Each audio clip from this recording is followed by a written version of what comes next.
இப்படி ஒரு rope stopper போட்டால் எப்படி தான் அவுக்குறது கடவுளே. இது பேர் தான் ரோப் ஸ்டாப்பர்.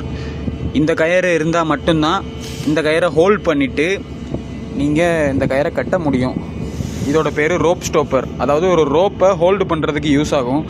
நம்மளோட நண்பர் ஒரு ஆள் அவசரத்தில் போட்ட நாட்டில் ரோப் ஸ்டாப்பர் மாட்டிக்கிச்சு. இப்போ இந்த ரோப் டைட்டாக இருக்குது, ஸோ இதுவும் டைட்டாக இருக்குது. ஸோ ஒன்றுமே பண்ண முடியாது. பின்னாடி லோடிங் நடந்துகிட்ருக்கு, அதனால சவுண்டு வருது.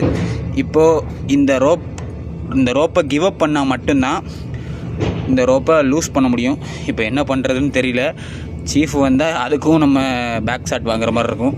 என்ன பண்ண இவங்களை வச்சுக்கிட்டு, ஏன்னா இப்போதைக்கு நம்ம டியூட்டி நம்ம மேலே தான் வரும் பழி. ஸோ என்ன பண்ணுறது பார்ப்போம், ஏதாவது முயற்சி பண்ணி பார்ப்போம். கண்டென்ட்டுக்காக என்னெல்லாம் எடுத்து போடுற மாதிரி இருக்குது. சுற்றியில் வச்சு அடித்தாலும் இது ரோப்பு டேமேஜ் ஆகிடும். ஸோ இப்போ ஒரே வழி ரோப்பை வெட்டி விட்றது தான். இந்த ரோப்பை வெட்டிட்டு புது ரோப்பு மாற்றிட வேண்டியதான். ஆல்ரெடி இது பழசாக தான் இருக்குது, ஸோ மாற்றிடலாம்.